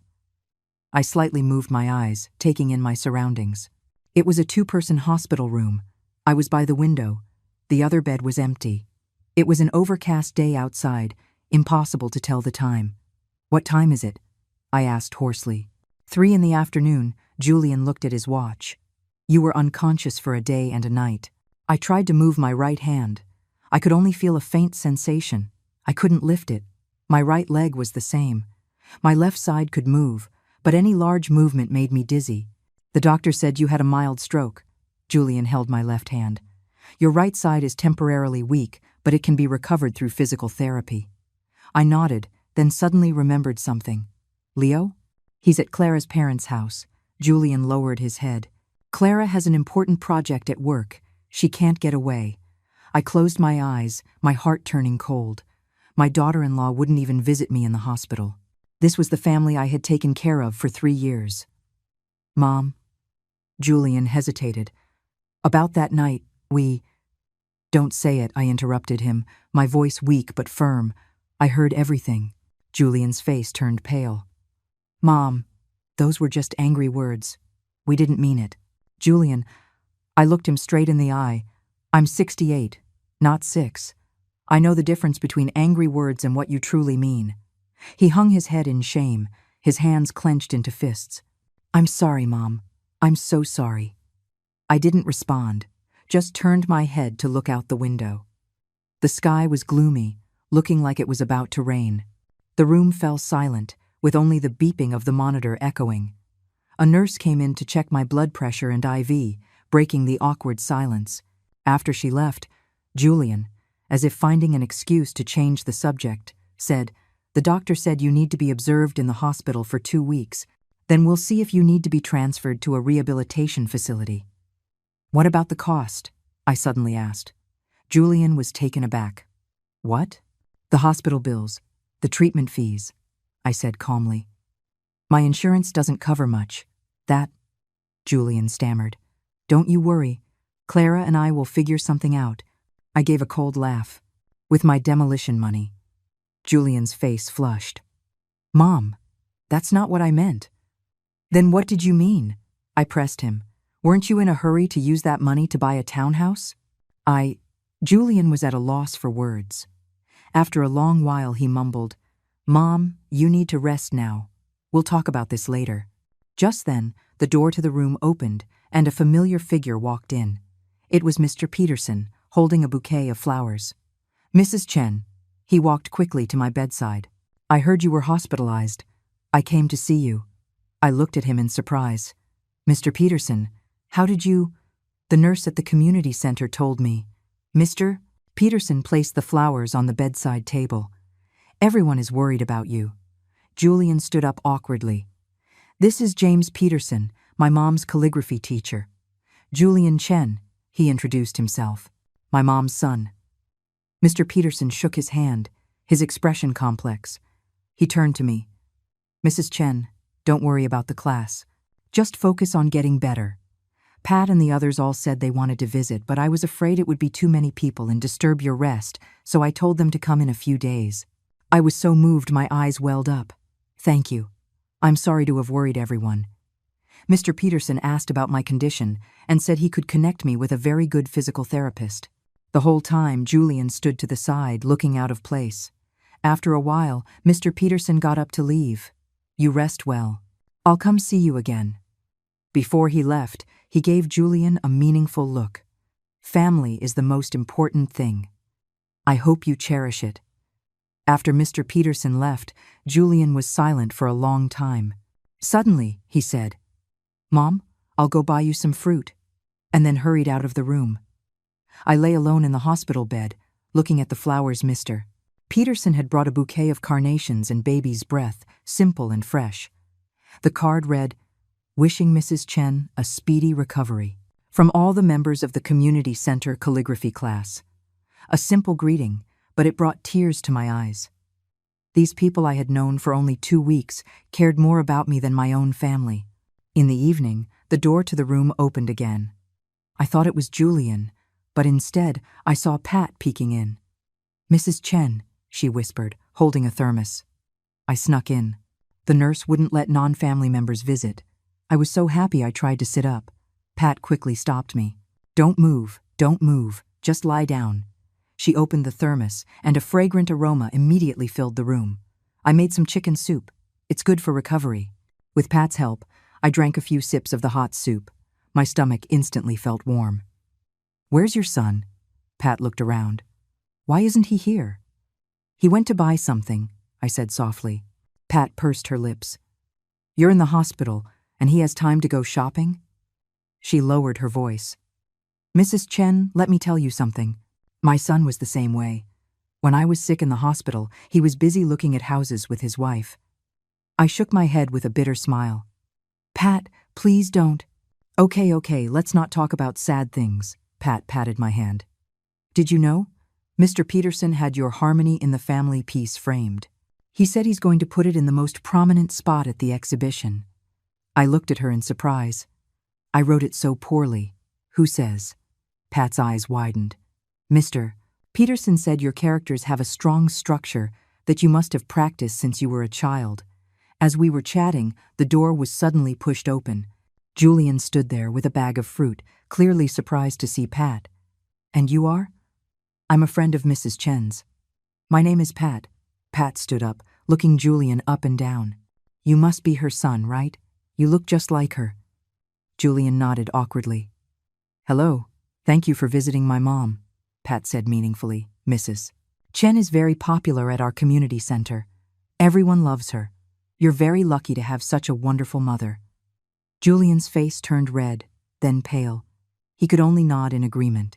Pat stayed for a little longer, then left. Before she went, she whispered to me, Mrs. Chen, remember, if you need anything, just ask. We old folks may not have much money, but there's strength in numbers. I squeezed her hand gratefully. After Pat left, Julian silently peeled an apple, cut it into small pieces, and fed it to me. Neither of us mentioned the unpleasantness from before, but in the silence, something seemed to be slowly changing. At night, when the nurse came to give me my injection, Julian was asked to leave the room. When he came back, his face was unusually grim. What is it? I asked. Julian hesitated. Clara called. She said Leo has a fever. She can't leave, so she wants me to go back. My heart tightened. Then you should go back. Leo is more important. But you... I'll be fine, I managed to smile. The nurses are here. After a moment of internal conflict, Julian finally said, Then I'll go back and check. I'll be here first thing in the morning. He helped me adjust my bed, poured a glass of water, and placed it within reach. Mom, if you need anything, just press the call button. Watching his retreating back, I had mixed feelings. When Leo was sick, he rushed back immediately. When I had a stroke, he hesitated. That was reality. The night grew late. The room was quiet except for the beeping of the monitor. The other bed was still empty. The moonlight shone coldly through the window. I tried to move my right hand. I could still only move my fingers slightly. The doctor said physical therapy could help, but how long would it take? Would there be any lasting effects? If I really became disabled, would Julian and Clara take care of me? Or would they send me to a nursing home? These questions coiled around me like venomous snakes, keeping me from sleep. The next morning, the doctor came for his rounds. He said my condition was stable and I could start simple rehabilitation exercises. A young therapist taught me how to move my fingers and toes. Although each movement was incredibly difficult, I gritted my teeth and persisted. Julian didn't show up until noon, his eyes bloodshot. Leo's fever went up to 102. It was a rough night. "And now?" I asked eagerly. "He's better." Julian sat down wearily. "Clara took the day off to take care of him." I nodded and said no more. Julian looked exhausted. He leaned back in his chair and soon dozed off. In the afternoon, a community worker, Sarah, suddenly visited, bringing a basket of fruit. "Mrs. Chen?" She walked quickly to my bedside. "I heard you were hospitalized. I'm here on behalf of the community to see you." I was a little surprised. "Sarah, how did you know?" "Your son mentioned it when he came to the community office to handle some paperwork." Sarah lowered her voice. "Mrs. Chen, about the demolition. Your son came yesterday and revoked the previous power of attorney. He said you would handle it personally after you're discharged." I looked at the sleeping Julian in surprise. I never expected him to do that on his own. Sarah continued. "He also asked about legal protections for the elderly. Mrs. Chen, your son actually cares a lot about you." I shook my head with a bitter smile. "I hope so." Sarah talked about some recent community news and left her contact information before she left, saying I could call her any time. In the evening, Clara actually came to the hospital with Leo. Leo's face was still a bit pale, but he was in good spirits. He called out Grandma as soon as he entered and rushed to my bedside. "Be careful!" Clara quickly pulled him back. "Grandma is sick. You can't touch her." I reached out my left hand and stroked Leo's hair. "It's okay, sweetie. Grandma's fine. Is your fever gone?" Leo nodded and took a crumpled piece of paper out of his pocket. "I drew this for Grandma." On the paper was a crayon doodle of a person in a hospital bed with a smaller person standing next to it. "It's beautiful," I praised him sincerely. "Grandma loves your drawings the most." Clara stood by, her expression complex.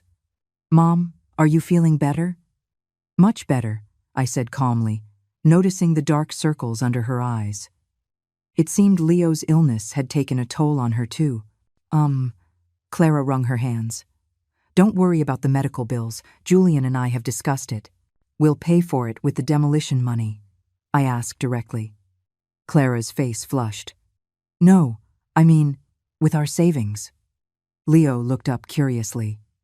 "Mommy, what's demolition money?" Clara quickly changed the subject. "It's nothing, Leo. Do you want an apple? Mommy will peel one for you." Watching Clara's flustered state, I found it somewhat amusing. The once so assertive daughter-in-law was now so timid in front of me. Was it because I was sick? Or had Julian finally stepped up? They didn't stay long, saying they were afraid of tiring Leo out. Before leaving, Clara, for the first time, said, "Mom, you rest well. Call if you need anything." I nodded without saying much. Change doesn't happen overnight, but at least this was a start. That night, Julian stayed with me. I woke up in the middle of the night to find him sitting in the chair by my bed, looking at something in the dim light. I looked closer and saw it was the growth album I had made for him, from birth to college graduation. Next to each photo, I had written the date and a little story. He was so engrossed he didn't even notice I was awake. In the moonlight, I saw him wipe his eyes with his hand. At that moment, I suddenly understood. My son might have lost his way, but deep down, he was still the boy who would cry over an album his mother made. It was just that the adult world was too complicated. Marriage, career, children, all the pressure had made him forget his original self. I gently closed my eyes, pretending to be asleep. In a corner of my heart, the ice began to quietly melt. On the 7th day of my hospital stay, I could already lift my right hand slightly. Although I couldn't hold anything yet, The physical therapist said I was making great progress. Julian came almost every day, sometimes with soup from home, sometimes just sitting quietly with me during my therapy. Clara had visited twice more, always with Leo. Her attitude was much softer than before, but her eyes always held a hint of caution, as if she were on guard against me suddenly bringing up the demolition money. That afternoon, I was practicing gripping a rubber ball with the therapist when Mr. Peterson suddenly appeared at the door. "Mrs. Chen," he walked over quickly. "You're looking much better." I put down the rubber ball, surprised and happy. "Mr. Peterson, what brings you here?" "I came to bring you this." He took a photo out of his briefcase. It was from the art exhibition at the community center. The Harmony in the Family piece I had written was framed beautifully and placed in the center of the display. "Everyone misses you very much," Mr. Peterson smiled. "Pat talks about you every day, says the tea parties aren't the same without Mrs. Chen." I stroked the photo, my nose tingling. "Please thank everyone for me, Mr. Peterson then told me that after seeing the exhibition, the community had invited the senior center to host a calligraphy class, and they had specifically requested me as a teaching assistant. Me? I stared in disbelief. "I've only had a few lessons." Mr. Peterson said, "You have a gift," he winked, "and the community residents all like you." As we were talking, Julian pushed the door open and was clearly surprised to see Mr. Peterson. "This is James Peterson, my mom's calligraphy teacher," I introduced them. Mr. Peterson extended his hand. "Julian Chen." Julian shook his hand, his expression complex. "Thank you for visiting my mom. Mrs. Chen is our pride and joy." Mr. Peterson patted my shoulder. "Her calligraphy is improving by leaps and bounds. She's the star student in our class." Julian looked at me in astonishment. "Mom, you're that good?" I felt a little embarrassed. Mr. Peterson is exaggerating. Mr. Peterson stayed for a little longer, then left, saying that when I was discharged, they would hold a welcome party for me. Julian walked him to the elevator and came back looking thoughtful. "Mom," he sat by my bed, "you really love calligraphy, don't you?" I nodded. "I loved it when I was young. I just never had the chance to learn." Julian was silent for a moment, then suddenly said, "Mom, I'm sorry. I never knew you had this hobby." "It's okay," I said softly. "You're busy with work." "I understand." This seemed to sting him. He lowered his head. His hands clenched into fists. "No, Mom. It's because I wasn't paying attention. I've always seen you as Mom, but I forgot that you are also Eleanor." I looked at him, surprised he would say something like that. "Julian." "Mom." He looked up, his eyes red. "When you're discharged, let's have a proper talk. About the demolition money, about the future. I have some thoughts." I nodded, feeling both hopeful and anxious. What would be the outcome of this talk? A real reconciliation or a new round of games? 3 days later, the doctor finally approved my discharge. Although my right hand hadn't fully recovered, I could manage my daily life. Julian and Clara came to pick me up together. Leo didn't come because he had preschool. When I got home, I found the house was clean and tidy, with a bouquet of flowers on the dining table. Clara, for the first time, cooked herself, making a few light dishes. "Mom," Julian cleared his throat at dinner, "Clara and I have discussed it. After you've rested, we'll have a family meeting to clear things up." I put down my chopsticks. "We can talk now." Julian and Clara exchanged a look. Then Julian said, "All right. About the demolition money for the old house, we've decided to respect your wishes." "Respect your wishes?" Clara suddenly interrupted. "Mom, we found a 3-bedroom apartment not far from here. The neighborhood is very nice." She took out a brochure from her bag. "The master bedroom is south-facing with a balcony." I opened the brochure. It was a new apartment building, 3 bedrooms, 2 living rooms. It was indeed nice. "We've done the math," Clara said eagerly. "After the demolition money comes, we'll give you 1/3. The rest is just enough for the down payment on this apartment. Julian and I will slowly pay off the mortgage." I closed the brochure and looked her straight in the eye. "Where is my room?" Clara was taken aback, then pointed to the floor plan. "This secondary bedroom gets plenty of sunlight." "It's not the basement anymore?" I asked directly. Clara's face turned beet red. "Mom, you misheard that day. We never thought about— Clara, I interrupted her calmly, let's not lie to each other anymore.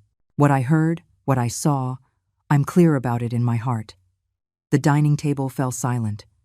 The atmosphere was so thick you could cut it with a knife. Julian hung his head.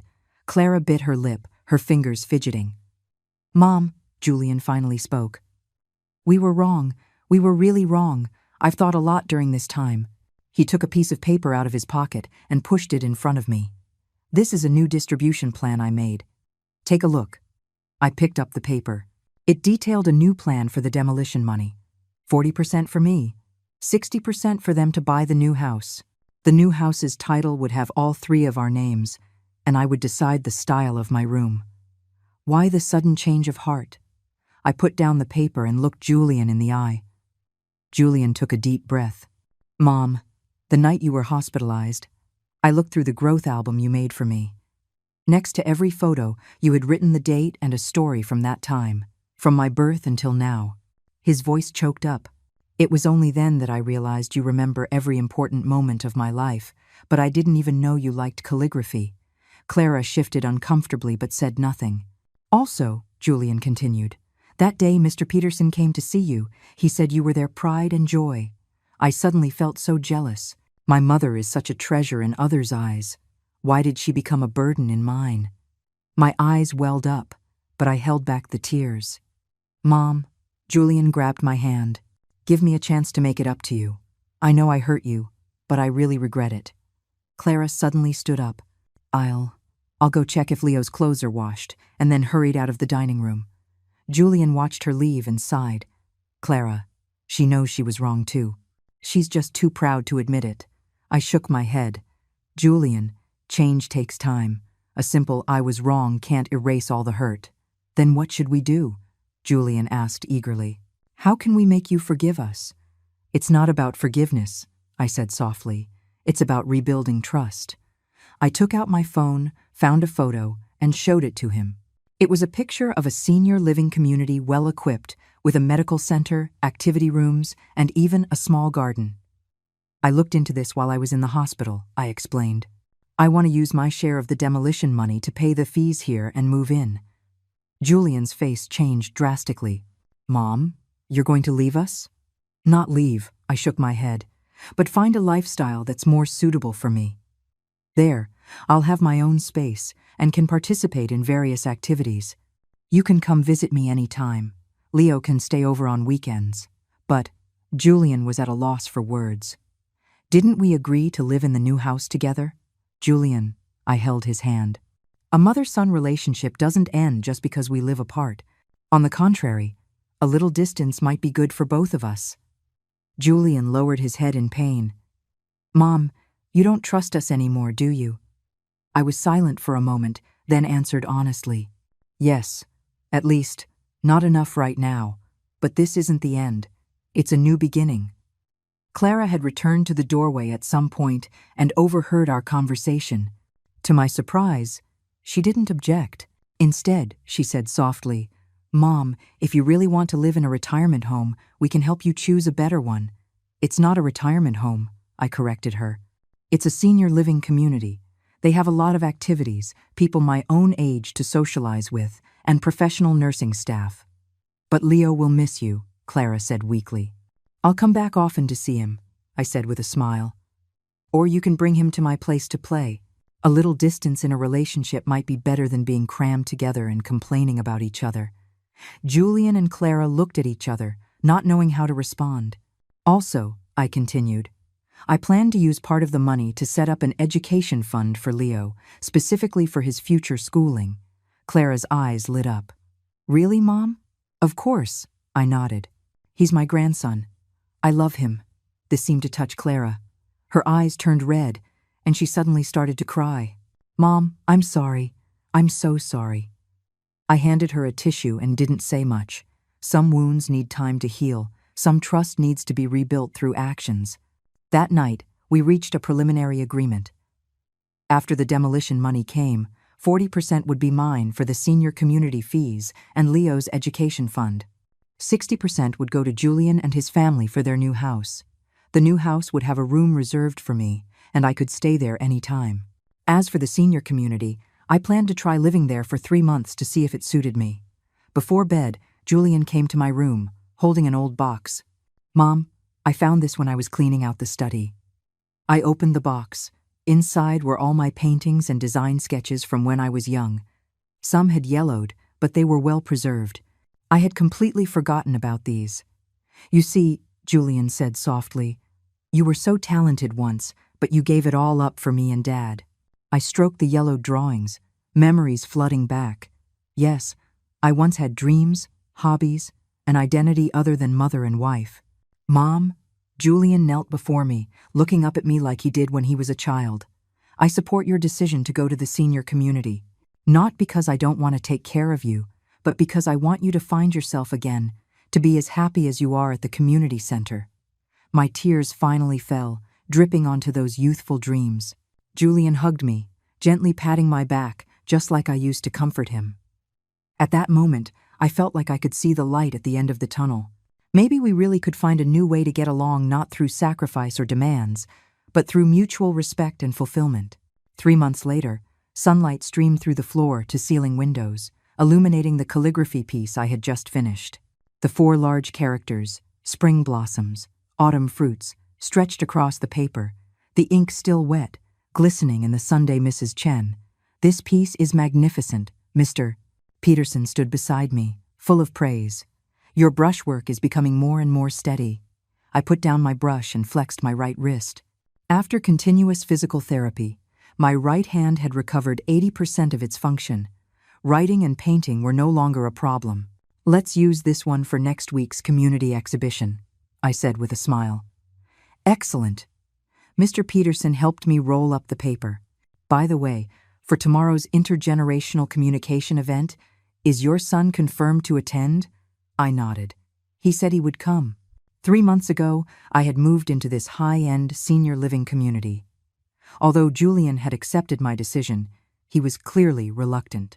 He had brought Leo to visit me a few times during this period, always in a hurry. Clara had only come once. I knew they were still adjusting to this new way of living.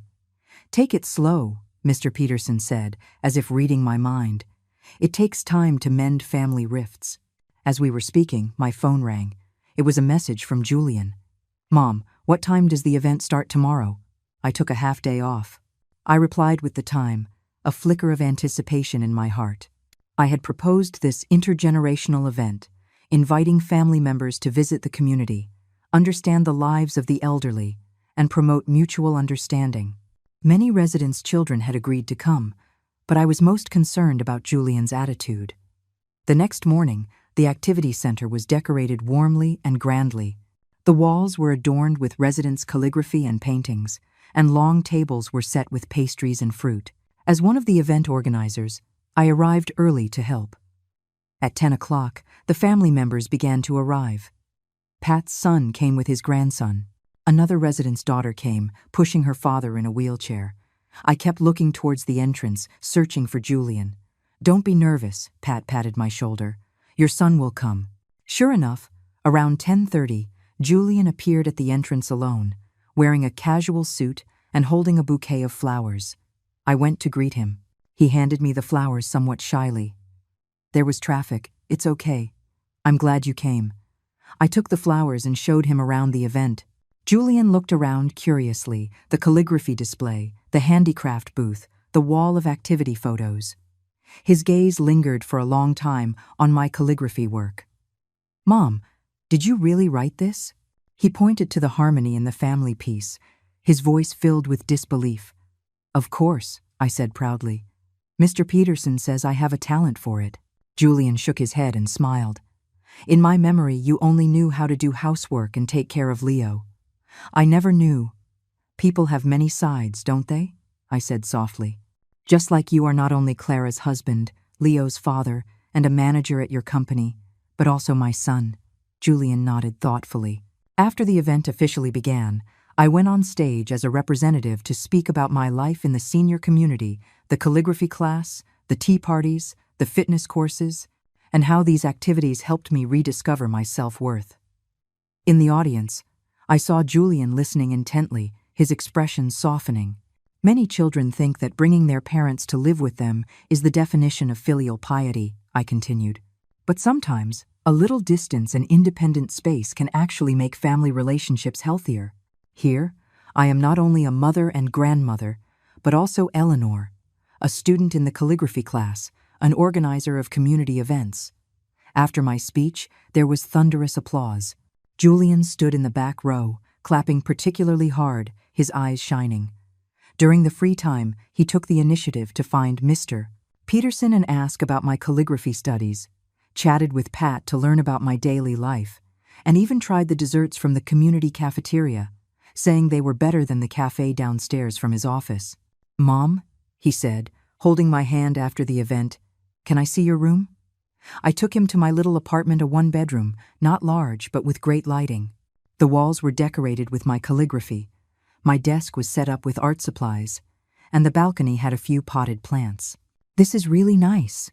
Julian looked around, his tone sincere. "Much better than I imagined. Do you like it?" I asked. "I do," he nodded. "I can tell you're very happy here." We sat down at the small dining table. I brewed a pot of tea. Julian took a file folder out of his bag. "Mom, the demolition money came through yesterday. As we agreed, this is your share." I took the file. It contained the bank transfer receipt and a copy of the new property deed. The new house was registered in all three of our names, with a room reserved for me as promised. "Clara wanted to bring it over herself," Julian said, a little embarrassed, "but she had to work late. I knew it was an excuse, but didn't expose it. Please thank her for me." Julian took a sip of tea and suddenly said, "Mom, I've thought a lot these past 3 months. Seeing you so happy here, I feel both happy and guilty." "Why guilty?" "Because I never thought about what you needed." He looked down. "I only knew how to take from you help with the baby, do the housework, but I forgot that you have your own life and dreams." I patted his hand. "It's not too late to know now." "Mom?" Julian looked up, his eyes red. "Can I see that growth album? The one you made for me?" I took the album from the bookshelf and handed it to him. Julian flipped through it page by page, from his birth to his first month, from his first steps to his first day of school. Next to each photo was neatly written the date and a fun anecdote. When he reached the last few pages, Julian suddenly froze. There were a few photos he had no memory of. At his college graduation, I stood beside him, smiling radiantly. On his wedding day, Arthur and I posed with him, tears in our eyes. When Leo was born, I held the newborn, my face full of happiness. "These were all important moments in your life," I said softly. "I've always treasured them." Julian's tears finally fell, dripping onto the photos. "Mom, I was wrong. I was so wrong." I hugged him, patting his back gently like I did when he was a child. "It's okay, son. It's okay." That afternoon, we talked for a long time about funny stories of Arthur, about why I had moved in with them in the first place, about his feelings of being overwhelmed by work and family. The 3-hour conversation was more in-depth than all our communication over the past 3 years. Before he left, Julian hugged me tightly. "Mom, I'll bring Leo to see you next week. Can Clara come too?" "Of course," I smiled. "I'll teach Leo to write with a brush." After seeing Julian off, I returned to my desk, opened my journal, and wrote down my feelings from the day. Julian came to the event today. He's changed. He's starting to truly see me. At 68, my life seems to have just begun. I have something I love, my own space, and a family I can see any time. It turns out that old age isn't about waiting to be taken care of, but about rediscovering your own worth. Closing my journal, I looked out the window. The sun was setting, casting a golden glow on the community garden. A few elderly residents were strolling and chatting, their laughter carried on the wind. I picked up my brush and wrote 4 large characters on a fresh sheet of paper. "Free and at peace."